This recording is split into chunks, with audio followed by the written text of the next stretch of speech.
My name is Lieutenant Faith Mason. I'm 32 years old and I'm an officer in the United States Navy. This was supposed to be the proudest moment of my life. I was standing in my dress whites at Naval Base Charleston, the South Carolina air thick with humidity. As my name was called to receive the Purple Heart, a testament to what I had endured in Yemen, I searched for my family in the third row. And I heard it. Not a cheer, but a vicious whisper from my own sister Chloe, just loud enough for the room to hear. Guess they give those out to anyone who survives now. The snickering that followed wasn't from strangers. It was from my father, my mother, and my brother. They weren't just embarrassed by my survival. They were covering for a secret. They didn't know I saw the little red light blinking on Chloe's phone. They were recording my humiliation. And if you want to know what happens when a soldier discovers the real enemy is inside her own home, let me know where you're listening from in the comments, hit that like button, and subscribe. Because I learned something that day. The worst wounds never bleed. I stood at attention, my posture a steel rod against the suffocating blanket of Charleston heat that seeped through the crisp fabric of my dress whites. The air in the base auditorium was thick with the scent of floor polish, salt water, and the collective pride of 100 military families. Around me were the men and women I served with, faces etched with discipline and quiet strength. The first stirring notes of the national anthem began to play, and every spine in the room straightened. I had dreamed of this moment for years, not the medal, not the ceremony, but the profound feeling of belonging to something greater than myself. The feeling that my life had a purpose defined by 3 words: honor, courage, commitment. Admiral Harris, a man whose presence filled any room he entered, stood at the podium. His voice was gravelly but steady as he began his speech about the ambush in Yemen, about sacrifice, about the cost of freedom. I swallowed hard, the motion catching in my dry throat. I could still feel the phantom ache in my shoulder where the shrapnel had torn through, a permanent reminder of that day. My gaze drifted, finding my family in the third row. The Masons of Mount Pleasant. From a distance, they were a perfect portrait of Southern respectability.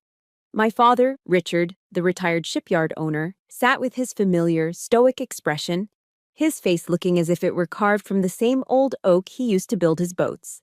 My mother, Eleanor, wore the practiced, serene smile of a quintessential Southern matriarch, a smile that could calm a storm or hide a secret with equal ease. Beside her sat my brother, Evan, and my sister, Chloe. And Chloe, my beautiful, polished sister, was holding up her phone, the lens aimed directly at me. Lieutenant Faith Mason. The Admiral's voice boomed through the speakers. A wave of applause, respectful and warm, washed over me. I pushed off my heels and began the walk toward the stage.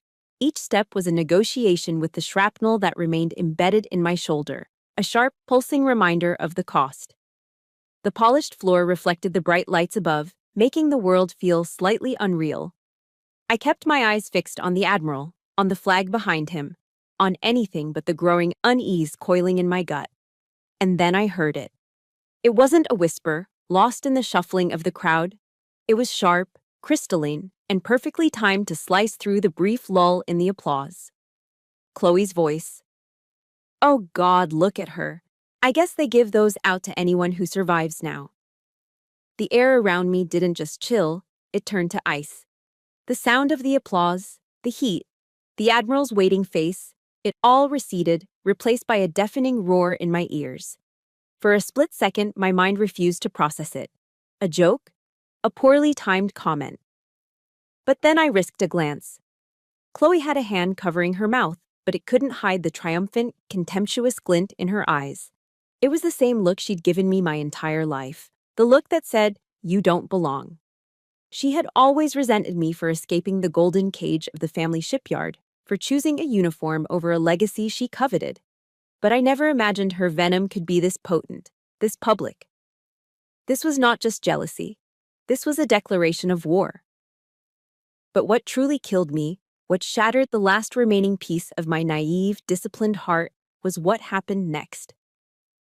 It wasn't just Chloe. My brother, Evan, the golden child, let out a low, appreciative snicker. It was a small, nasty sound that slid into the silence like a knife. And my mother, Eleanor, she didn't gasp. She didn't glare at Chloe. She just offered a tight, polite little smile. It was the same smile she used when a guest spilled red wine on her antique rug. A minor, messy inconvenience to be managed, not a daughter's soul being publicly crushed. And my father, Richard Mason, he didn't laugh. He didn't even smile. He just sat there, arms crossed over his chest, his jaw set like granite. He looked at me, his gaze sweeping over my uniform, the medal I was about to receive, and his expression was one of profound, familiar disappointment. His eyes held no pride, only a cold, hard judgment that said, "Making a scene again, aren't you?" They weren't just silent. They were accomplices. In that single, horrifying moment, they stripped the honor from my uniform, the valor from my sacrifice. They turned my moment of recognition into my trial. And in their eyes, I had already been found guilty. I wasn't a hero. I was an embarrassment. A failure who had the audacity to survive. I reached the stage, my body moving on autopilot, the muscle memory of 1,000 drills taking over where my spirit had failed. Admiral Harris stepped forward, the Purple Heart gleaming in his hand. He was a man who had seen combat, who understood loss. His hands were steady, sure, as he pinned the medal to my chest. But as he did, his eyes, sharp and discerning, flickered for a fraction of a second. He glanced over my shoulder toward the third row, then his gaze snapped back to meet mine. It wasn't a look of simple congratulations. An officer's silence can mean a dozen different things, but this look was unmistakable. It was recognition. He knew. He had heard it. His eyes, for a brief, piercing moment, bypassed the ceremony, the applause, the uniform. They looked straight through to the wound that had just been inflicted upon me. His silent gaze was a message, clear as any verbal command. "I see the real injury, Lieutenant, and it isn't the one in your shoulder." Suddenly, the Purple Heart on my chest felt impossibly heavy, its weight pulling me down. It was no longer a symbol of sacrifice made for my country. It was a marker, a cold metallic testament to a betrayal so deep, so absolute, that I was only just beginning to comprehend its shape. The worst wound, I was learning, was the one that never bled. 3 days after the ceremony, I was granted a short leave. The drive home was a familiar ritual, a journey back in time I wasn't sure I wanted to take. My old pickup truck rumbled across the sweeping expanse of the Ravenel Bridge, the iconic twin diamond towers rising against a hazy blue sky. Below, the Cooper River flowed toward the Atlantic, indifferent. I left the energy of Charleston behind and crossed into the manicured quiet of Mount Pleasant, where the old money and old families resided. My family's house was on Liberty Street. The irony of that name had grown sharper with every year I'd been away. It felt less like a promise and more like a cruel joke. As I pulled into the long driveway, I saw the carved wooden sign still hanging by the entrance. The Masons. A family built on honor. The paint was peeling. I drove past the sprawling shipyard that bordered our property, its cranes silent and skeletal against the horizon. Memories, sharp and unwanted, flooded in. I remembered the smell of sawdust and varnish, the feel of rough wood under my small hands. My father had once walked me through this yard with such pride, teaching me the difference between cypress and pine, explaining the perfect curve of a hull. "The blood of the Masons flows in these boats, Faith," he used to say, his voice thick with conviction. But somewhere along the way, it felt like that blood had stopped flowing for me. It had probably stopped the day I chose the crisp, stark white of a Navy uniform over the legacy he had planned for me. The day I had chosen my own definition of honor. I parked the truck, and the memory hit me with the force of a physical blow. I was 18 again, sitting at the polished mahogany dining table. The late afternoon sun slanted through the tall windows, illuminating the steam rising from a bowl of my mother's shrimp and grits. Creamy, savory, the taste of home. I had practiced my announcement all week, the words feeling bright and full of hope on my tongue. "I got in," I said, my voice barely above a whisper. "I've been accepted to the Naval Academy." Evan, my older brother, let out a short, derisive laugh. Well, at least someone's paying for her college. Chloe just rolled her eyes, already bored. But my father didn't laugh. His fork clattered against his plate. He slammed his hand down on the table, the silverware jumping with the impact. The academy? He roared, his face turning a dark, dangerous shade of red. No child of mine wears a uniform. This shipyard is the Mason legacy. It's who we are. He pointed a trembling finger at Evan. Evan stays. He builds the legacy. And you? He looked at me as if I were a stranger, a traitor. You're throwing it away to go play soldier. You're an embarrassment to this family. The words landed like punches. I looked to my mother, my silent plea hanging in the air. She just reached over and placed a placating hand on my father's arm. Now, Richard, she murmured before turning to me, her eyes pleading. Faith, don't upset your father. Family comes first. And that was always her mantra. Family comes first. It echoed in my head as I walked through the front door that evening. My mother was waiting for me in the foyer, her arms open for a hug that felt more like a cage. She pulled back, her hands on my shoulders, her expression a careful mask of maternal pride. I am so proud of that medal, sweetheart, she cooed, handing me a tall, sweating glass of sweet tea. The words were as sugary as the drink, but her eyes were cold, distant. They didn't meet mine. Your father. Well, you know how he is. The shipyard has been struggling. It's been so stressful for him. Just try not to bring any more trouble home, all right? The condensation from the glass chilled my hand. Trouble? I asked, my voice flat. You mean the truth, Mom? She flinched, turning away to straighten a picture frame on the wall, a classic deflection. In this house, family comes first didn't mean protecting each other. It didn't mean honesty or love. It meant the truth must be buried. It meant appearances were everything, and my survival, my honor, was just an inconvenient crack in their perfect facade. The house felt suffocating, every room saturated with unspoken resentments. I retreated to my old bedroom, a place that felt more like a museum of a girl I used to be. I started clearing out some old things, needing a task, anything to keep my mind from spiraling. I opened my mother's old vanity, which had been moved into my room years ago, looking for a box for some old photos, and that's when I saw it. Tucked away in the back of a drawer, beneath a stack of silk scarves, was something that did not belong. A plain manila envelope. My breath caught when I saw the faint, stamped insignia in the corner, the seal of the Office of Naval Intelligence. ONI. A cold dread, colder than any fear I'd felt in combat, spread through my chest. My heart hammered against my ribs. Why would my mother, a civilian who ran charity luncheons and garden clubs, have an envelope from Naval Intelligence? My fingers trembled as I pulled it out. Inside, there was no formal report, just a single yellowed slip of memo paper with a typed line on it. Ongoing surveillance, civilian accessing classified medical data via Mason contact. Mason contact. The words blurred. I was the only Mason in the United States Navy. Were they watching my family? Or were they watching me? Who was the civilian? Who were they accessing my data for? If you've ever felt like the odd one out in your own family, like you were the one being watched instead of being supported, hit that like button. And let me know in the comments by just typing the word truth. Because right then, I knew I was on the verge of a truth I might not be ready for. Just as the thought crossed my mind, my phone vibrated violently on the nightstand. The screen lit up with a name that made the air leave my lungs in a rush. Admiral Harris, I answered, my voice barely a whisper. Sir?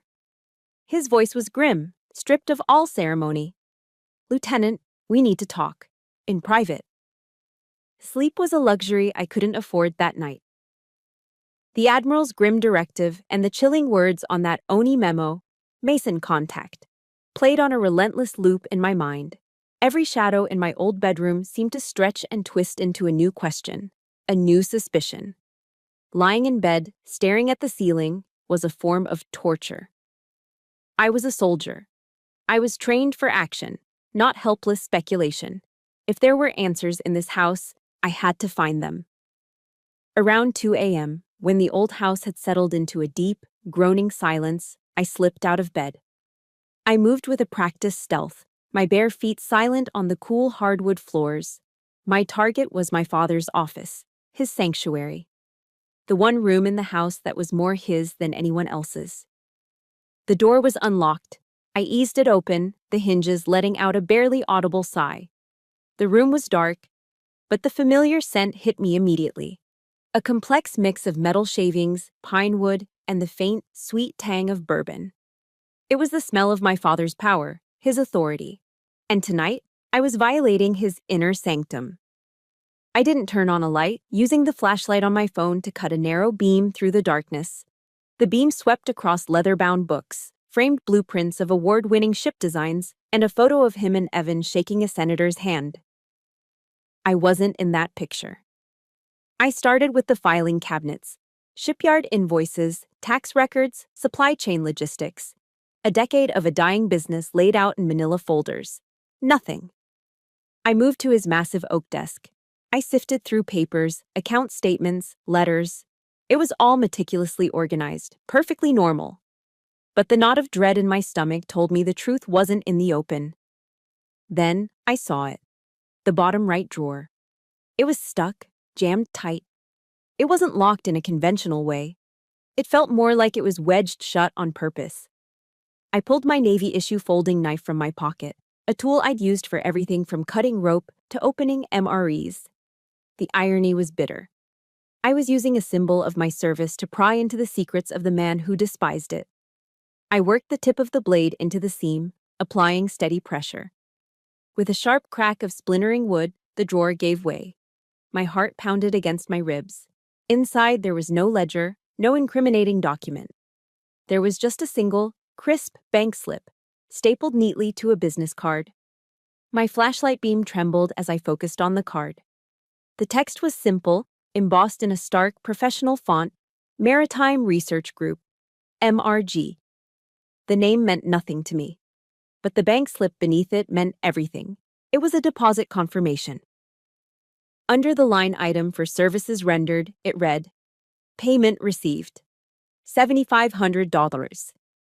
And at the bottom, a signature that I had seen on every report card, every permission slip, every check of my life. R. Mason. My father's unmistakable, arrogant scrawl. $7,500. To a man like my father, it wasn't a fortune. But it was too much for a simple consulting fee from a company I'd never even heard him mention. A bitter taste, acidic and foul, rose in my throat.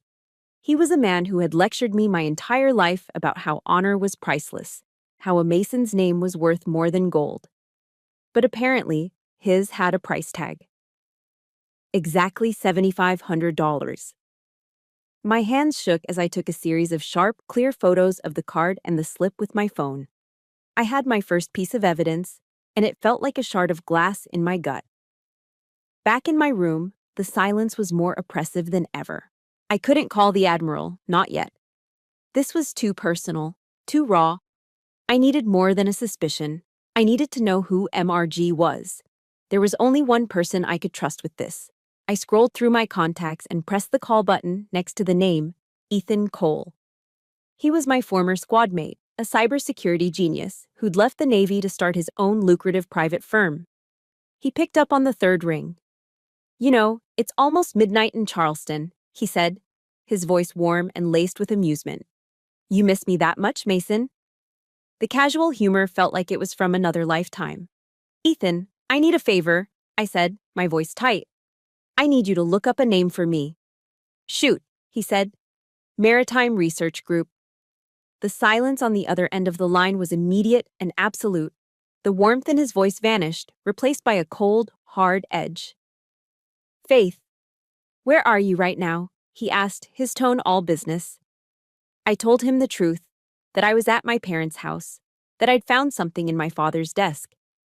Another long pause. Faith. I can't, he said finally, his voice low. I have a family now, a wife, a kid. My security clearance is my entire livelihood. If I run that name through my systems, if Mason Contact is what I think it is, This is way beyond a simple data leak. This is treason. I can't get involved. His words were a punch to the gut. The isolation I felt was crushing. Ethan, I pleaded, my voice cracking. Sergeant Davis died in my arms. I held him while he bled out on that sand. You owe him. You owe all of us. Just run it through public channels. Nothing that will flag you. Please. I heard him sigh, a heavy, defeated sound. Give me 30 minutes. The next half hour was the longest of my life. I paced my room like a caged animal, the pieces of a horrifying puzzle starting to click into place in my mind. Then my phone buzzed with a text message, a single line from Ethan. It wasn't a sentence, it was a sledgehammer. Faith MRG is a shell corp. They're under federal investigation, linked to the convoy leak in Yemen. My hands started to shake uncontrollably. I fumbled with the phone, typing back. What do you mean? A second text came through immediately. It was a link to a heavily encrypted intelligence blog post. The headline alone made me sick. MRG suspected of selling medical convoy routes to foreign contractors. The phone slipped from my nerveless fingers and clattered to the floor. The medical convoy, my convoy. The route we were on that day. The ambush that had killed Davis and Chen and nearly killed me. It wasn't random. It wasn't bad luck. They sold the information. My family, my father, had taken money to sell the route that led me and my team into a kill box. He had nearly gotten me killed. For $7,500. For 2 days after discovering the bank slip, I existed in a state of cold, quiet rage.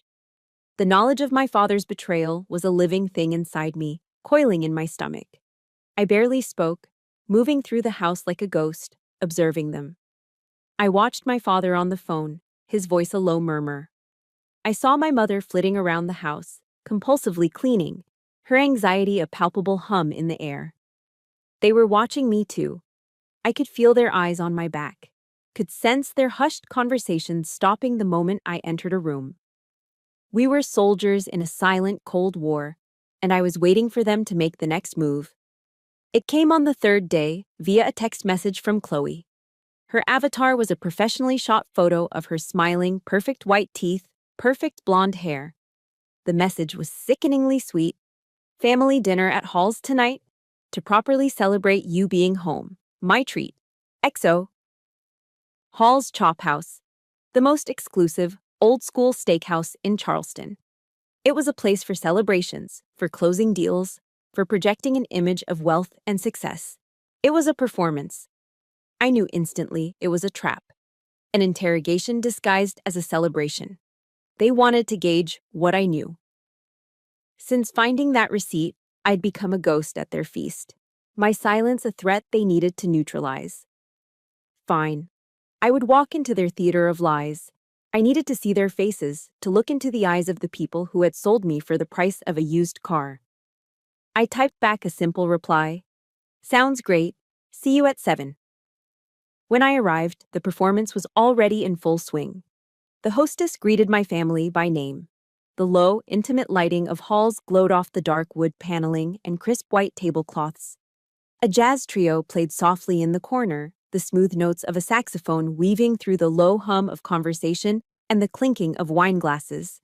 The air smelled of money, seared steak, and expensive perfume. My family was seated at a prime table in the center of the dining room, a perfect tableau of the happy, prosperous Masons. My father looked distinguished in a tailored blazer, my mother elegant in a silk blouse. Chloe and Evan were laughing at something on Evan's phone. It was a flawless production, a perfect family harmony, and every note of it was a lie. I slid into the empty chair, and the pleasantries began. My mother fussed over me, asking if I was warm enough. Chloe complimented my blouse. It was all so practiced, so utterly devoid of genuine feeling, it made my skin crawl. The small talk lasted until the waiter had taken our drink orders. Then, my father leaned forward, resting his elbows on the table, a predatory glint in his eyes. So, Lieutenant, he began, the title dripping with a sarcasm so thick I could taste it. Enjoying your newfound fame? Does that little medal of yours get you a discount on a meal like this? Before I could even form a reply, Evan chimed in, a greasy smirk on his face. Hey, if you're not using it for anything, can I borrow that thing sometime? Might look good hanging up in the shipyard office. Could help land a few new contracts, you know.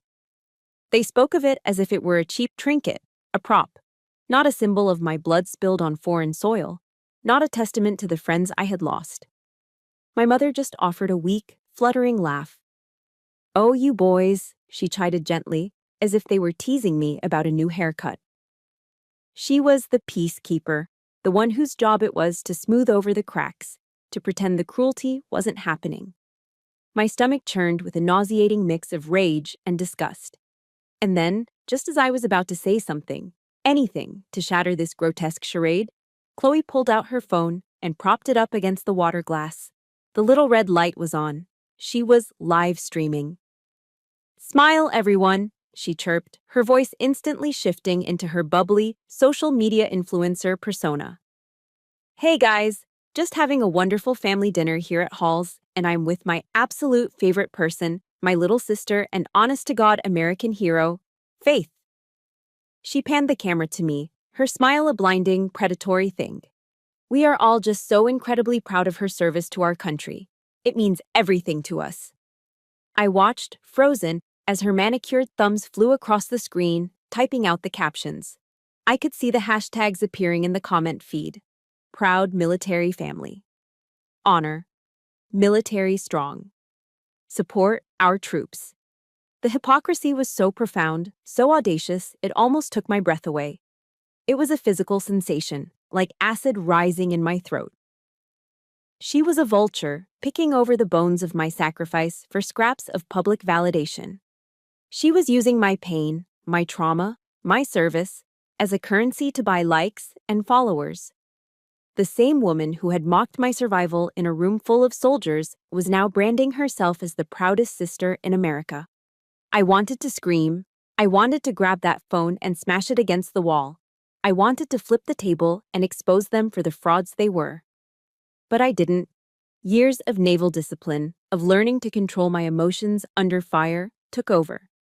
I held my expression in a mask of cold neutrality. I was an officer. I would not lose my composure, not here, not on her terms. Just then, I felt a vibration in my pocket. My own phone. I discreetly pulled it out under the table. It was a text from a number I recognized instantly. Admiral Harris. My blood ran cold. The message was short, direct, and urgent. We found more. Financials. Meet me after dinner. Do not let them know. A jolt of adrenaline shot through me, clearing the red haze of my anger. This wasn't just a family drama anymore. This was real.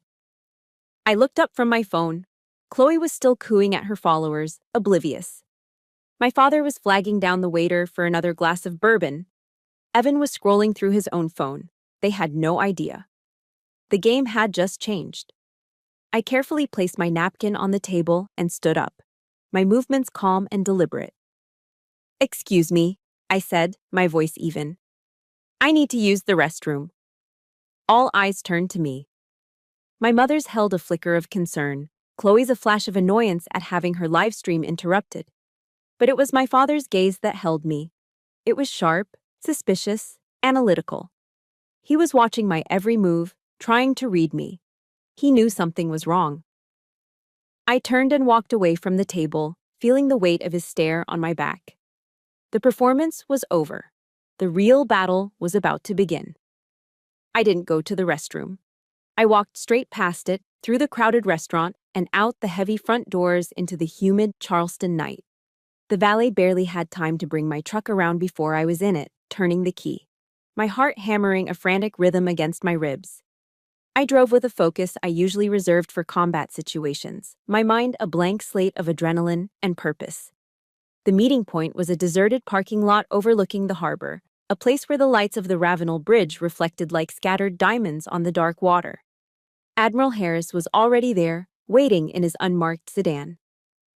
I got out of my truck and slid into his passenger seat. The interior of the car was dark, the only light coming from the faint glow of the dashboard and the screen of an open laptop on the center console. He didn't waste time with pleasantries. He simply pushed a thin file folder across the console toward me. My name was neatly typed on the tab. "Bank records," he said, his voice a low gravel. "We got a warrant this afternoon." I opened the folder. Inside were pages of financial statements, columns of numbers that swam before my eyes. Harris pointed a thick finger at a highlighted name on the top page. "The account is in your brother's name, Evan Mason." My blood ran cold. He tapped the page. "Regular recurring payments from the Maritime Research Group, $50,000 over the last 6 months." I stared at the numbers, my mind struggling to connect the dots. "Evan," I whispered, the name tasting like ash in my mouth. "My brother, the golden child, the heir to the shipyard. He was charming and lazy and greedy, but I never thought he was capable of this. But he's not smart enough to pull this off.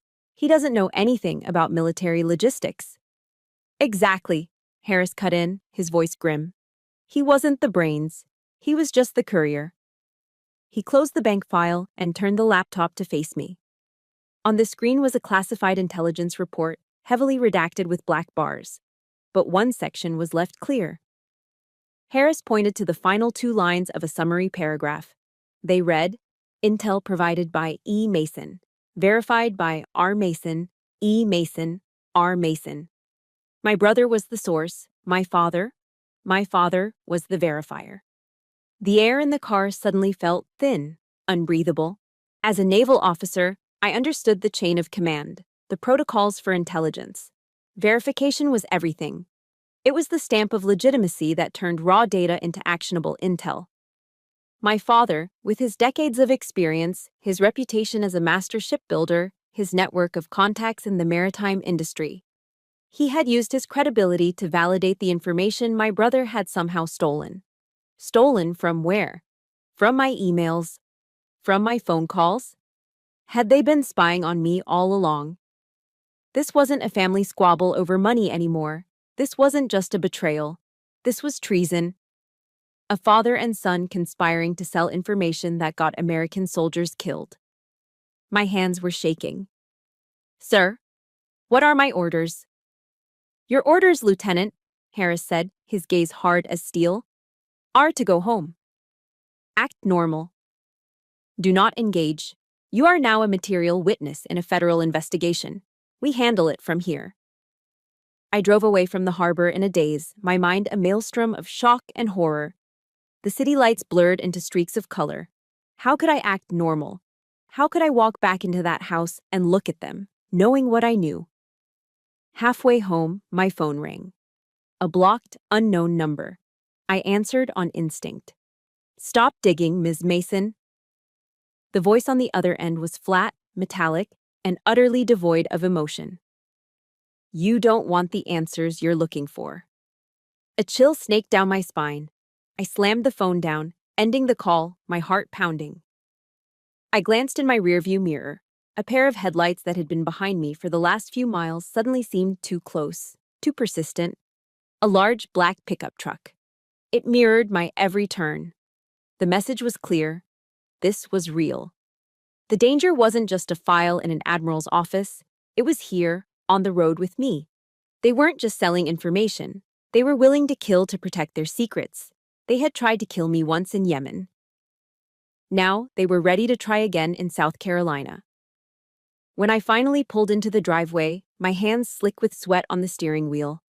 The black truck continued on down the road and disappeared. I took a deep, shuddering breath and walked into the house, preparing myself for a confrontation, for lies, for anything. But I wasn't prepared for my mother. She was waiting for me in the living room, a solitary figure illuminated by a single dim lamp. She was wearing a silk nightgown, looking elegant and fragile. But her voice, when she spoke, was anything but. "Faith, where have you been?" It wasn't a question born of worry, it was an accusation. I didn't answer, I just stared at her. She stood up and walked toward me, her expression a careful blend of concern and disappointment. "You are tearing this family apart," she said, her voice a low, venomous whisper. "Your father has lost almost everything trying to keep that shipyard afloat. And you come home, not to help, but to bring this storm with you." She paused, tilting her head, her eyes searching mine for weakness. Are you sure you're all right, honey? Is it the PTSD? The doctor said you might have episodes, that you might become paranoid. The word hung in the air between us, a poison dart. Paranoid. You're imagining things to hurt your father, to hurt us, she continued, her voice softening into a tone of deep, theatrical sorrow. After everything we've done for you, you are being so selfish. Selfish. She called me selfish. Paranoid. She stood there, a portrait of maternal concern, and gaslit me with the precision of a surgeon. She was twisting my trauma, my sacrifice, into a weapon to discredit me, to protect them. In that moment, the last shred of hope I had, that maybe she was just a silent victim, a woman trapped, disintegrated. She wasn't a victim. She was an accomplice. She wasn't my mother. She was the warden of this prison. And I realized my fight wasn't just for justice. It was for my own sanity. My mother's words were meant to break me. They were designed to make me question my own mind, to fold me back into the family's suffocating silence. But something inside me, something forged in the deserts of Yemen and hardened by years of their casual cruelty, refused to break. It ignited. The word paranoid echoed in my head, but instead of planting doubt, it fueled a white-hot rage. I went to my room and looked at my reflection in the mirror. I saw the exhaustion in my eyes, the tension in my jaw, and the faint, silvery line of a scar just above my temple from a piece of flying shrapnel. I wasn't paranoid. I was a witness. The anonymous call, the black truck that had tailed me, that wasn't imagination. That was fear. Their fear. They were afraid of what I would find. As I stood there, my eyes fell on a book left on my shelf from a visit years ago. A gift from a friend. Brené Brown's Daring Greatly. One line I had underlined came back to me with sudden, stunning clarity. Courage starts with showing up and letting ourselves be seen. I would not be silenced. I would not be made invisible. There was one place left I hadn't searched. The one place my father considered more sacred than his own home. The shipyard. Admiral Harris's order to act normal was a strategic impossibility. Waiting for the federal machine to grind forward felt like waiting for permission to drown. That same night, cloaked in darkness, I drove my truck back to the shipyard. I parked a quarter-mile away and approached on foot, moving through the shadows like I'd been trained to do. The salt marsh air was cool and damp, carrying the familiar sense of low tide and creosote. I bypassed the main gate, scaling a section of chain-link fence in the back, landing silently on the gravel inside.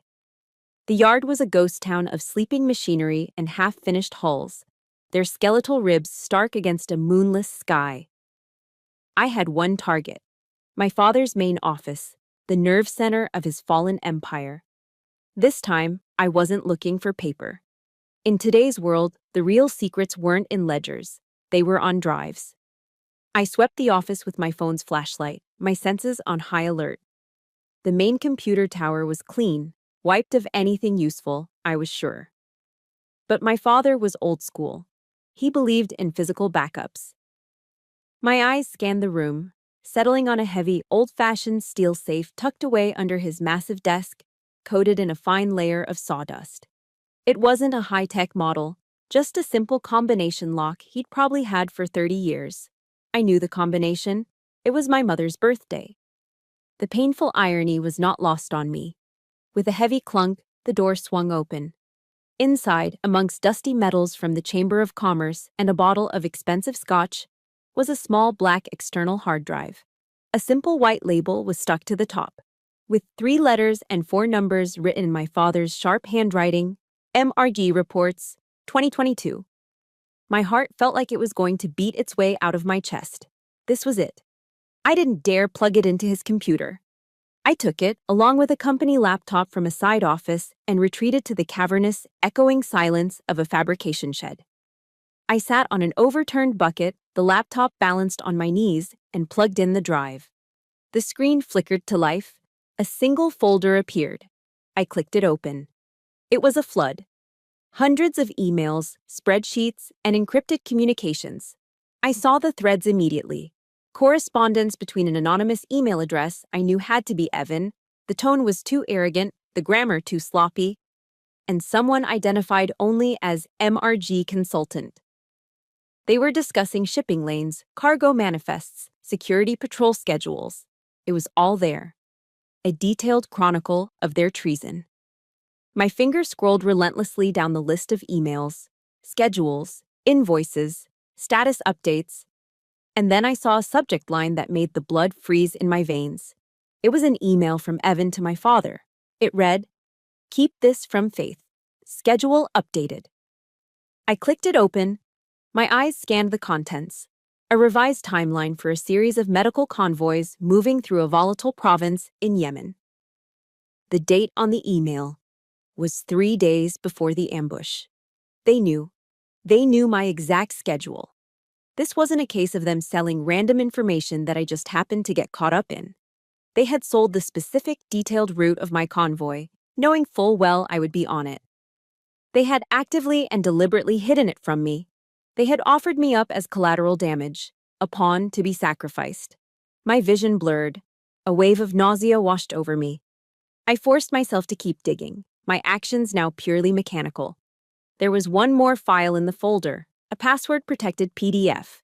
The password hint was Legacy. I typed in Evan and the file opened.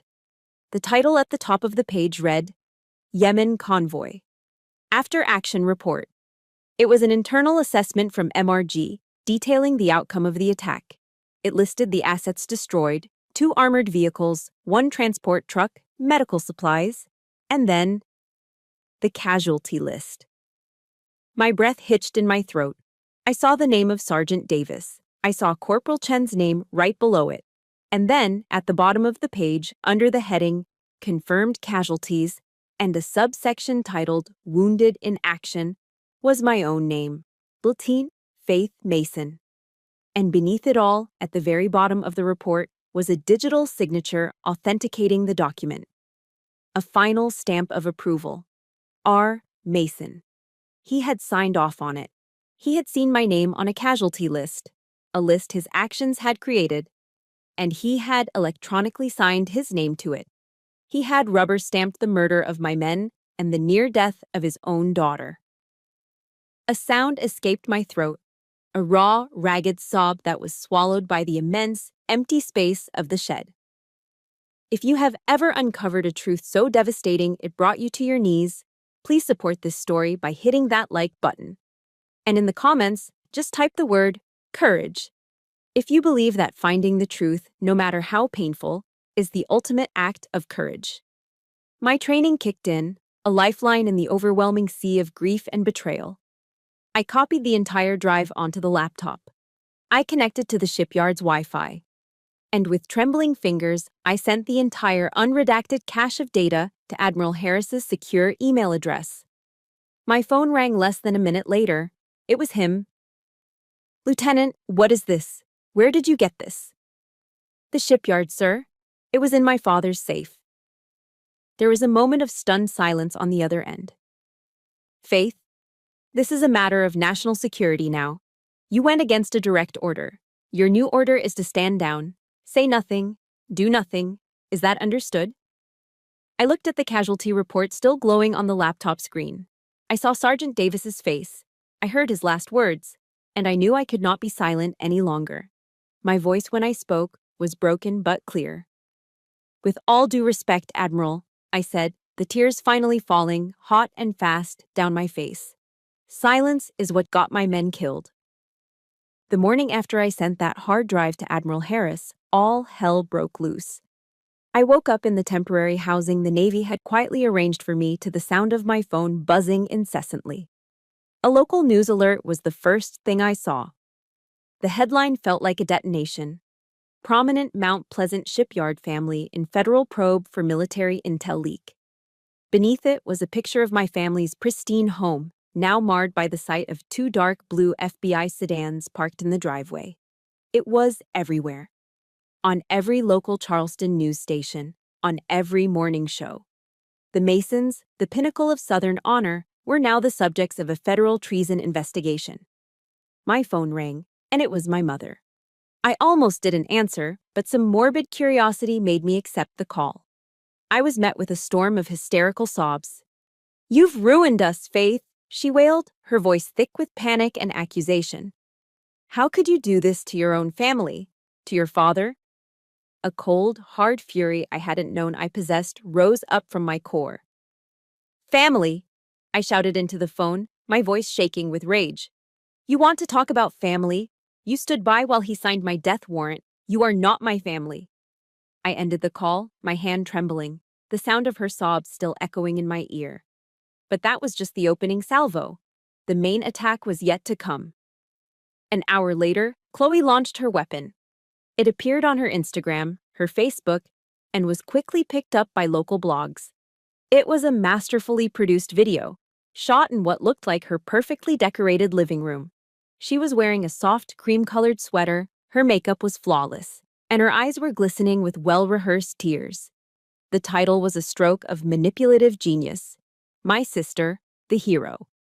PTSD and the Military Cover-Up.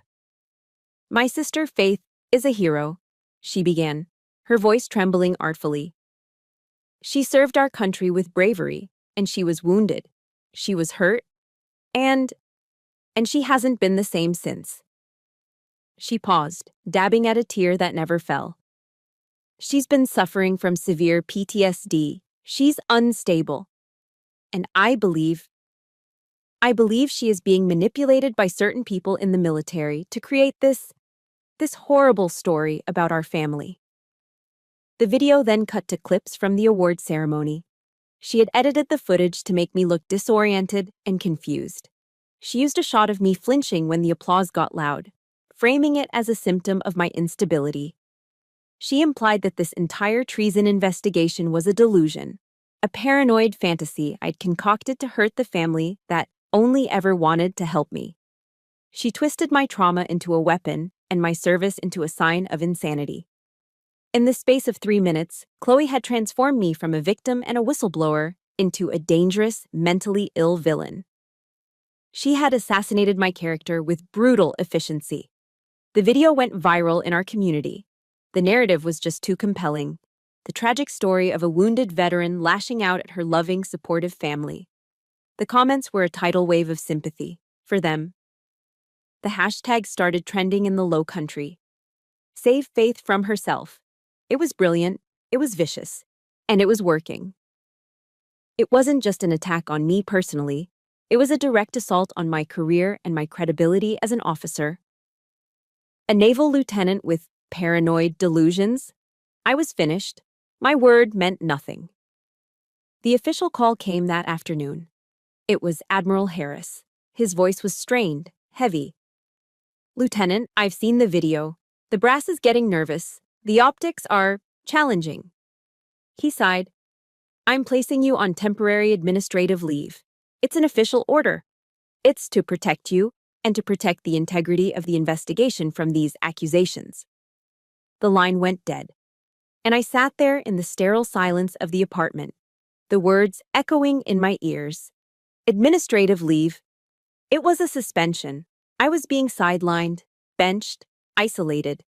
My own family, the people who had tried to get me killed, had successfully gagged me. They had won. I looked at my dress uniform hanging on the closet door, and for the first time in my life, I felt truly and utterly defeated. I spent the next few days in a fog of despair.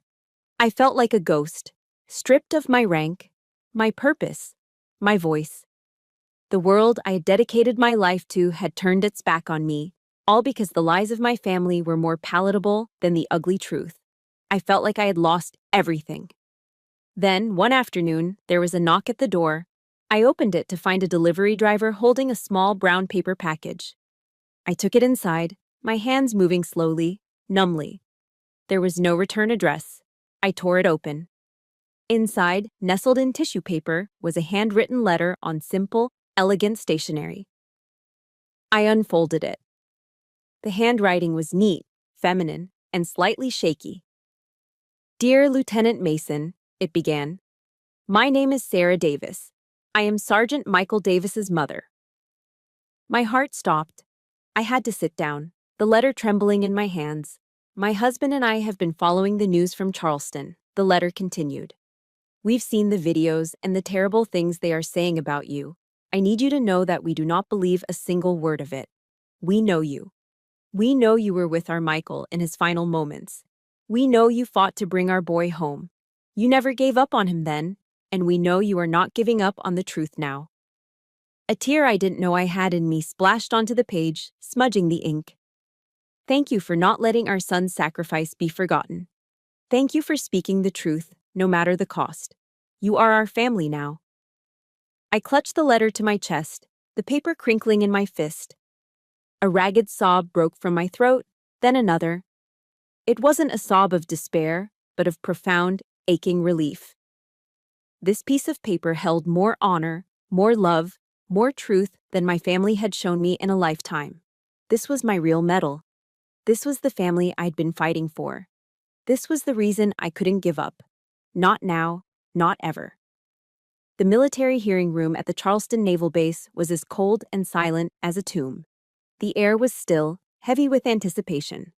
Sunlight struggled through the tall, narrow windows, cutting sharp rectangles onto the polished floor. I sat alone at the witness table, a solitary figure in my dress whites. The uniform felt different today. It wasn't just a symbol of my service, it was my armor. Across the room, at the respondent's table, sat my family. My father, Richard, projected an aura of indignant arrogance, his jaw set, his eyes scanning the room as if he were the one wronged. Chloe sat beside him, whispering intensely into their lawyer's ear, her face a mask of calculated concern. My mother, Eleanor, simply stared down at her own hands, twisting her wedding ring, refusing to look at anyone. And Evan? Evan just looked pale and terrified. As I had walked into the room moments before, the hushed whispers ceasing as all eyes turned to me, I thought of my grandmother. She was the only kind soul in that family, gone for over a decade now. A line she used to quote to me from her worn Bible echoed in my mind. Then you will know the truth, and the truth will set you free. I held on to those words like a lifeline. Today I was here for my freedom. After hours of procedural motions and dry testimony from federal agents, my father was called to the stand. He walked with a confident stride, a man utterly convinced of his own righteousness. He swore his oath and then began his performance. He was masterful. His voice was steady, tinged with the sorrow of a loving father forced to endure a nightmare. This is all a terrible, tragic misunderstanding, he began, his eyes sweeping across the panel of senior officers presiding over the hearing. My daughter is a hero. We are all so proud of her. He paused, his voice catching. But she was wounded, terribly. She suffers from a severe case of post-traumatic stress disorder. She's not, well, and we believe she has been unduly influenced, perhaps even manipulated by the Navy, into constructing this fantasy to lash out against her family. He had the audacity to use Chloe's exact smear campaign, to speak those poisonous lies under oath in a federal hearing. Then he turned and looked directly at me. His eyes weren't pleading, they weren't asking for forgiveness, they were commanding me. Faith, tell them, end this now.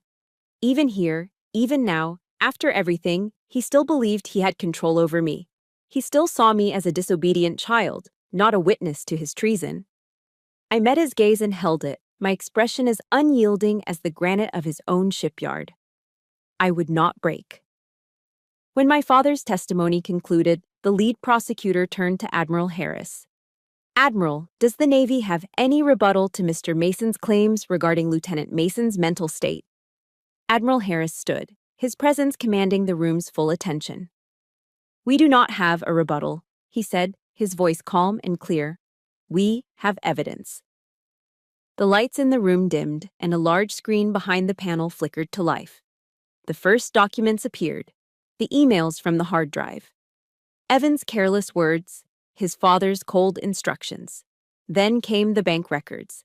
The $7,500 deposit slip, followed by the statements showing $50,000 flowing into Evan's account. A low murmur rippled through the gallery. Chloe shot a venomous glare at me. My father's composure began to crack, a faint sheen of sweat appearing on his brow. And finally, the Admiral continued, his voice dropping, we have audio. The first recording began to play. The sound quality was tinny, but the voice was unmistakable. It was the flat metallic tone from the threatening phone call. Stop digging, Ms. Mason. You don't want the answers you're looking for. Voice analysis experts from the FBI have confirmed with 99% certainty, the Admiral stated, that the speaker is Mr. Evan Mason. Evan sank in his chair, his face the color of ash. My mother let out a small, strangled gasp. And one more, the Admiral said, his eyes locking onto my father. The second recording was a phone call between Richard Mason and the man known only as the MRG consultant. My father's voice was cold, clipped, all business. There was no emotion, no hesitation, just chilling efficiency. Confirmed. The convoy is mobile at 0600, payment as arranged. The silence that followed was shattered. It was my mother. She let out a high, piercing shriek, a sound of pure, unadulterated horror as the final, undeniable truth crashed down upon her. The room erupted into a cacophony of shocked gasps and furious whispers. The lead officer slammed his gavel, calling for order, but the damage was done. The truth was out. In the ensuing chaos, my family's silence was more damning than any confession. Their arrogance had evaporated, replaced by the stark, ugly face of guilt. When the room had finally quieted, the presiding officer turned to me. Lieutenant Mason, do you have a final statement you wish to make? I stood up, my posture straight, my voice steady. I felt the weight of every eye in that room, but I only looked at one person. I looked straight at my father. I only have one thing to say. My voice did not waver. I didn't survive that ambush by luck. I survived in spite of you. The words landed in the silent room with the force of a physical blow. I saw the last flicker of defiance die in his eyes, replaced by the hollow look of a defeated man. I had said my piece. I sat down. The hearing concluded swiftly after that.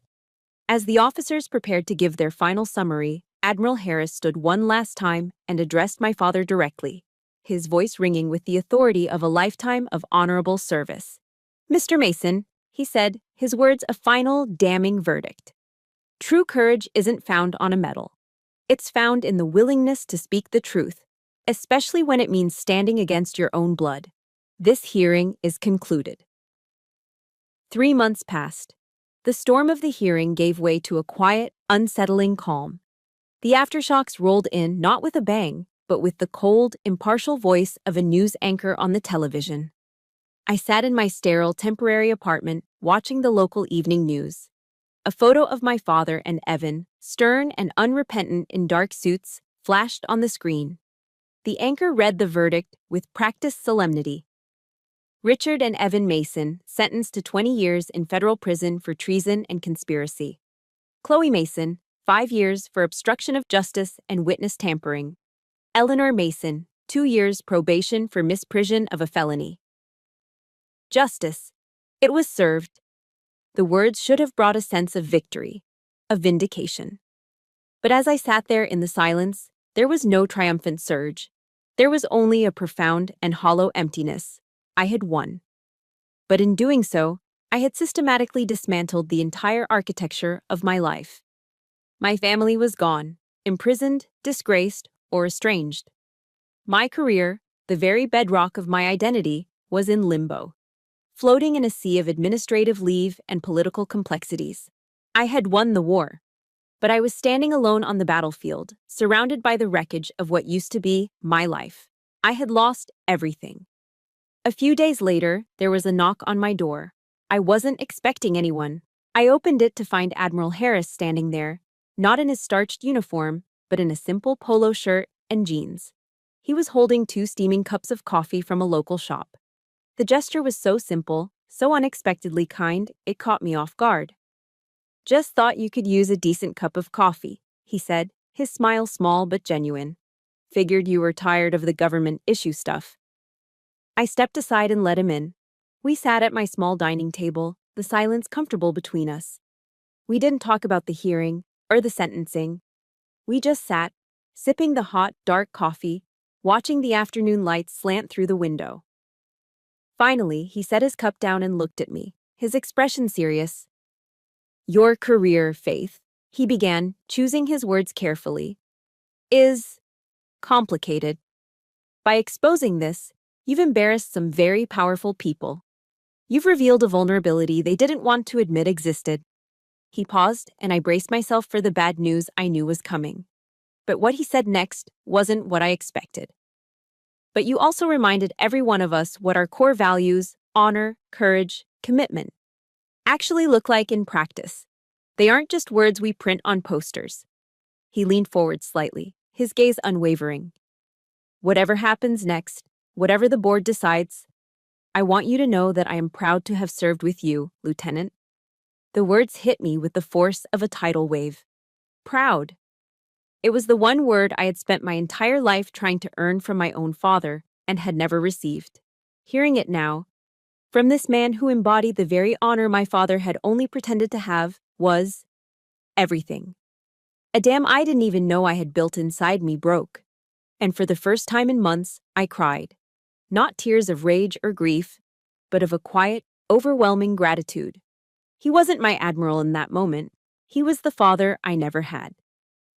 The following weekend, there was another knock on the door. This time, when I opened it, I was truly shocked. Standing in the hallway was my niece, Hannah, Chloe's 16-year-old daughter. She looked small and scared, her eyes wide, but there was a stubborn set to her jaw that reminded me a little of myself at that age. "Aunt Faith?" she asked, her voice barely a whisper. She clutched a small backpack to her chest. "Hannah, what are you doing here? Does your grandmother know you're here?" She shook her head, her gaze fixed on the floor. "No. I brought you something." She reached into her backpack and pulled out a small silver USB flash drive, holding it out to me in her trembling hand. It's everything, all the raw footage, from before my mom edited it all together." I stared at the small piece of metal and plastic, stunned into silence. I took it from her. "Hannah." "Why?" That's when she finally looked up at me, and her eyes were swimming with tears. "Because she lied," Hannah said, her voice cracking with a pain that was far too old for a 16-year-old. "My mom lied. And Grandma and Grandpa, they lied too. I watched it all. I listened to them. And it was all lies." She took a shuddering breath. "I already sent a copy of this to the FBI, so they would know. So everyone would know you don't have PTSD, that you weren't making things up." She wiped furiously at her tears. "I don't want to be like them. I don't want to be a part of the lies." I looked at this girl, my niece, who had risked the wrath of what was left of her family to do the right thing. She had chosen truth over loyalty to a lie. The Mason name wasn't a curse after all. There was still hope. I pulled her into a hug, holding her tight as she sobbed against my shoulder. I felt a profound shift inside me, a sense of clarity I hadn't felt in years. The emptiness began to recede, replaced by something new. Purpose. "You're not destroying this family, Hannah," I whispered into her hair, my voice thick with emotion. "You just started rebuilding it." In that moment, holding my niece, I knew what I had to do. My war wasn't over. It had just changed. I was no longer fighting against something. Now I had something to fight for. 5 years later. I stand on the balcony of a new building, a modern structure of glass and steel built on an old foundation of concrete and betrayal. I look out over the Charleston harbor, the salty air carrying the familiar sounds of seabirds and distant ship horns. A gentle breeze rustles the flag flying proudly from the pole in the central courtyard. Not just the stars and stripes, but a second flag bearing a new crest. Below, a gleaming bronze sign reads, "The Mason Academy for Ethical Service." After Hannah's evidence completely exonerated me, the Navy offered me my career back. But something inside me had changed. My fight was no longer in the deserts of foreign lands. It was here. I took an honorable discharge. Using the compensation I received and the unexpected notoriety my story had brought, I did the one thing no one expected. When the U.S. Marshals seized all Mason assets, I waited. And at the government auction, I bought the old shipyard. I bought the very ground where my family's honor had died. And I decided to plant something new in its place. Where my father and brother had built a legacy of greed, I would build one of integrity. The place that was once the source of lies is now a non-profit institution, a place that teaches future leaders in military, government, and business that honor isn't a word you inherit. It's a choice you make every single day. A sharp, confident voice cuts through my thoughts. It looks good, Aunt Faith. I turn and smile. Standing beside me is a midshipman, her posture ramrod straight in the crisp dress uniform of the United States Naval Academy at Annapolis. It's Hannah. At 21, she is no longer the scared girl who showed up at my door. She's a woman of conviction, her eyes clear and steady. She looks out at the bustling campus below, at the young people walking between classrooms that were once noisy fabrication sheds. "You rebuilt everything," she says, a note of awe in her voice. The circle was now complete. Another Mason in uniform. But this time, it was a choice made not in defiance of a family, but in service of an ideal of absolute integrity. I watch her for a moment, my heart swelling with a quiet, fierce pride. This was the true Mason legacy, the one that mattered. "She's a good kid," I say softly, more to myself than to her, knowing that Hannah was the best thing to come out of all that wreckage. Hannah's gaze drifts down to the docks. The flagship of the Academy's small fleet is an old, refurbished vessel used for humanitarian aid missions, delivering supplies to hurricane-stricken areas in the Caribbean. It was once my father's prize boat. We kept the nameplate on the stern as a reminder. The Eleanor. "Do you ever forgive them?" she asks, her voice quiet, the question one she has clearly held for a long time. I follow her gaze, thinking of my father and brother in a federal prison in another state. Of Chloe, now out on parole, living somewhere in the Midwest under a different name. Of my mother, who I haven't spoken to since the day of the sentencing. The old, searing anger is gone. The sharp edges of betrayal have been worn smooth by time. All that remains is a kind of hollow sadness, the ghost of a wound that has long since scarred over. "Forgiveness isn't about forgetting, Hannah," I say, turning to face the sea. "And it's not about saying that what they did was okay. It wasn't. It never will be." I take a breath, the salty air filling my lungs. Forgiveness is about accepting the truth of what happened in all its ugliness, and then making a conscious choice not to let it have power over you anymore. It's about choosing your own peace. "So you finally found peace," Hannah says, a gentle smile on her face. I shake my head slowly. My eyes drift toward the wall of my office, visible through the glass balcony doors. Hanging there, in a simple, elegant frame, is my purple heart. It's not a reminder of betrayal anymore. It's a reminder of survival, a reminder of the price of truth. "No, Hannah," I say, my voice clear and certain. "I didn't find it, I built it." Because a true legacy isn't the name you're given. It's not the business you inherit or the reputation you're born into. It's what you build from the broken pieces of your life. It's the choices you make when you have every reason to give up. I, Faith Mason, was given a legacy of lies and dishonor. But I chose the truth. And from the ashes of betrayal, I had created a legacy of my own. One that was quiet and honest and unbreakable. My story, from that painful ceremony to the academy that stands here today, is now told. But I know it's just one story among many. So many of you listening have fought your own quiet battles and have had to build your own peace from the ground up. If you believe that we are the architects of our own legacy, please support this channel by hitting the like button. For my last question, I would be honored to read your answers in the comments. What is one thing you are proud of building in your life? Subscribe to continue being part of a community where stories of resilience are heard and honored. Thank you for listening.